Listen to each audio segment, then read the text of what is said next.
खबरे मुझे ए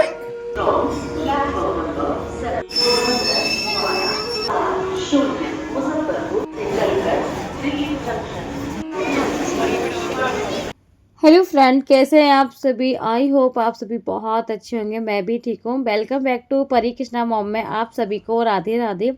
तो फ्रेंड, जैसे कि आपने पहला ब्लॉग जो देखा था वहीं से मैंने स्टार्ट कर दिया था, क्योंकि अब हम छोटी दीदी के घर पर आए थे। तो वहाँ से हमें निकलते निकलते ना पता शाम हो गई थी। फिर हम आरू से मिले थे तो हमें पता काफ़ी टाइम हो गया था। हमें आते आते 1 घंटा लग गया था घर पे, क्योंकि ट्रैफिक इतना हो रहा है ना, बहुत ज़्यादा।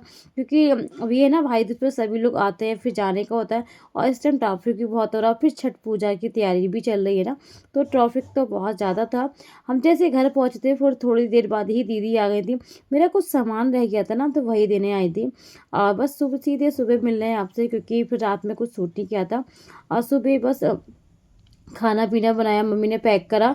और क्योंकि रास्ते के लिए क्योंकि सुबह सुबह इतना जल्दी खाया भी नहीं जाता, और सुबह का ना थोड़ा मूड भी थोड़ा रहता है ना। जब मैके से जाओ तो अभी लग रहा था कि अभी तो आए थे और अभी चल दिए। अब के तो पता है दिन भी पता ही नहीं चले, क्योंकि 3 से 4 दिन रुके। मैके में आओ और 3 से 4 दिन रुको ना, तो पता भी नहीं चलता कि 3 से 4 दिन कब निकल जाते हैं। क्योंकि अगर थोड़ा टाइम लेके आओ ना तो थोड़ा अच्छा भी लगता है, पर जाना तो है, क्योंकि अब वो घर है, जिम्मेदारियां हैं, निभाना है, जाना है। तो थोड़ा सा अंदर से ना अजीब सा लगता है। तो आपके साथ भी ऐसा होता है तो बताइएगा ज़रूर मुझे, अपनी राय मुझे ज़रूर दिखा बताना।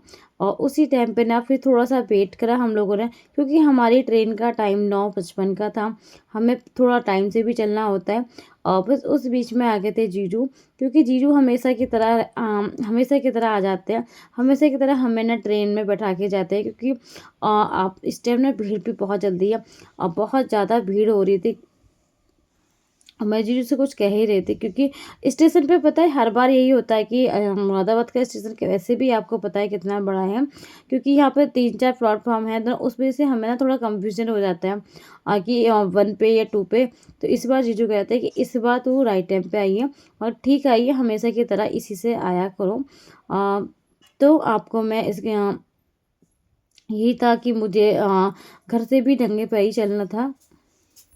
तो फ्रेंड, मायके से ससुराल तक का सफ़र भी मेरा नंगे पैर का ही रहेगा, और इसका एक्सपीरियंस मैं आपको नेक्स्ट ब्लॉग में भी बताऊंगी कि किस तरह से मेरा समय आज कैसा कटा, क्या रहा। वो मैं आपको आगे आने वाले ब्लॉग पे बता दूंगी आपको।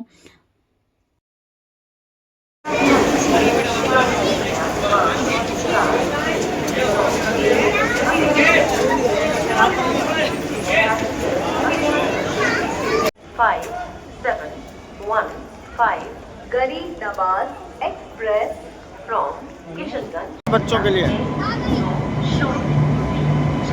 पूर्णागिरी जनशताब्दी एक्सप्रेस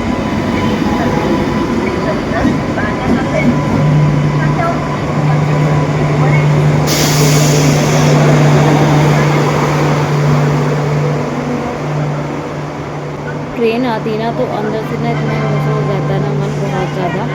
बट ये था कि ट्रेन आने के बाद था सीधे हम जैसे बैठने चले ना, बस एक दादी बाबा थे इस तरह से पसंद कर रहे थे। आप भी सुनिए। को मिलेगा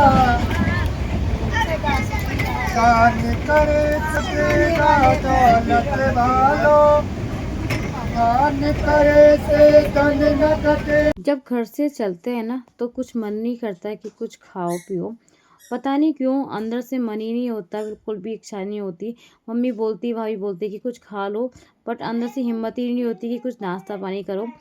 तो अभी बस मैंने ना बच्चों को तो उठा के खिला दिया था। उस फिर बच्चों के लिए ट्रेन में ना चने मिल रहे थे, जो हमारे जो बॉयल करे हुए चने होते ना, तो बस मैंने वो ले दिए थे परी को और खिलाने लगी थी। थोड़ा सा आराम, क्योंकि ट्रेन उस बीच में ना खाली हो गई थी। और बस अब पीलीभीत हम आ चुके थे, क्योंकि हमारा ये ट्रेन का सफ़र थोड़ा अच्छा सही रहा था, इतना नहीं। जैसे मैं नंगे पैर चल रही थी उस हिसाब से मेरा ठीक रहा। पर में तो कोई दिक्कत नहीं आई थी, बट हाँ घर की याद आ रही थी, क्योंकि इस बार जो 3 या 4 दिन मुश्किल से रुके होंगे, उस बीच में ना मेरा घूमना ही लगा रहा। मैं घर पे सही से रुक भी नहीं पाई, सही से बातें वगैरह हमारी हो भी नहीं पाई। तो बस चलिए फिर छुट्टियों में देखते हैं। मेरा तो एक तो लंबा सफ़र रहता है क्योंकि हम काफ़ी दूर पड़ जाती हूँ, एक सब तो लोकल में है और मेरा दूर रहता है ना, तो मेरा तो जाना आना ना थोड़ा मुश्किल हो जाता है मेरे लिए। जाओ तो आने का मन नहीं करता और फिर वो ये होता है ना कि जाना है तो आना तो है। तो चलिए फिर वही सुबह रात में आके रात में हमें आते आते 7 बज गए थे। उसके बाद फिर हमने खाना पीना खाया, थक गए थे, फिर कोई सूट नहीं करा और फिर सीधे मिल रहे हैं मैं आपसे सुबह, क्योंकि सुबह नाश्ते में मैंने बनाई थी आज फूल गोभी की सब्जी। और क्योंकि रात में तो मैं जो खाना लेके आए थे ना वही खा लिया था हमने।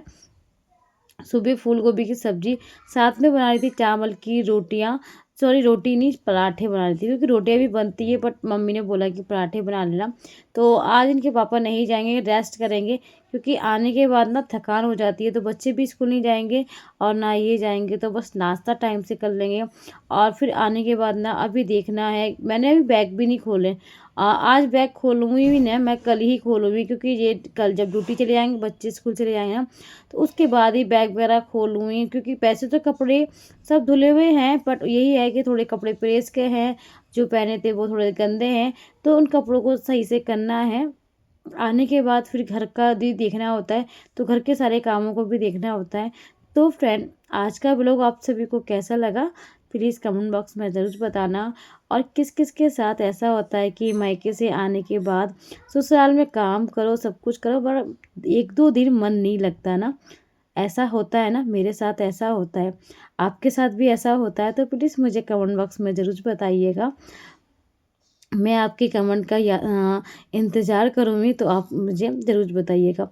तो बस आप सभी नाश्ता कर लीजिए, चावल के पराठे किसको पसंद है ये भी बताइएगा। तो फ्रेंड, आज छोटा सा ब्लॉग मेरा कैसा लगा प्लीज़ कमेंट बॉक्स में बताना। आज का ब्लॉग यहीं एंड करते हैं, मिलेंगे आप सभी को नेक्स्ट ब्लॉग में। और कुछ बातें हैं जो दिल की, वो नेक्स्ट ब्लॉग में बातें करेंगे। राधे राधे, हरे कृष्णा, श्री राधे।